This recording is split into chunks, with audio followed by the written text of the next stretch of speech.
Yo, what is good, my anime people? Let us talk about this whole entire crime scene and what it actually means for the detective agency, knowing that they're getting something at the very beginning, but to be fair, it comes to a close relatively quickly, unfortunately, because we're going back to present day, which kind of scares me for the two founders of the detective agency and how much fire they have come under already thanks to their notoriety and their works against the mafia.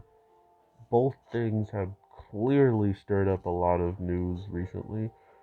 So knowing that if they stick their noses in things, there could be other people attacking them on top of having the mafia, there's just a lot of chances of very powerful people working together.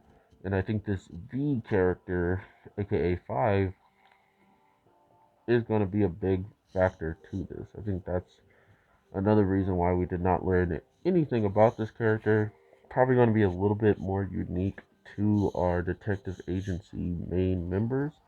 The one that maybe got away or something along those lines because they knew someone else was pulling the strings.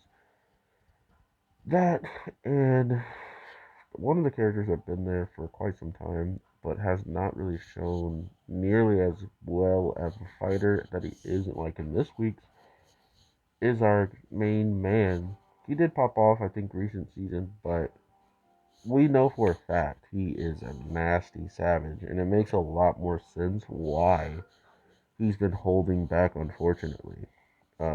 One of these holding back assets is um, him not using his blade, even during this attack. Talking to an inmate and getting this information that breaks his pride as a warrior itself in the martial arts and all this stuff he's like grained into his body to do it for one subordinate didn't make sense even to the man in the jail cell. That's why he was envious of him. But knowing that it's not just a subordinate and that it's like a young kid and becoming a friend to you, you can't just call that a subordinate. And that's how he played it in that time, and it made the most sense to him to say. Overall, him using that information and getting there was all a part of the detective's plan that he had been telling us from the get, and that's the scary part about this kid is how much of a gamble he put on one man to show up and save him from a bunch of ridiculously armed people and people that wanted him to join the agency. If he didn't, they would have pretty much tortured and killed anyway. So, this show is amazing.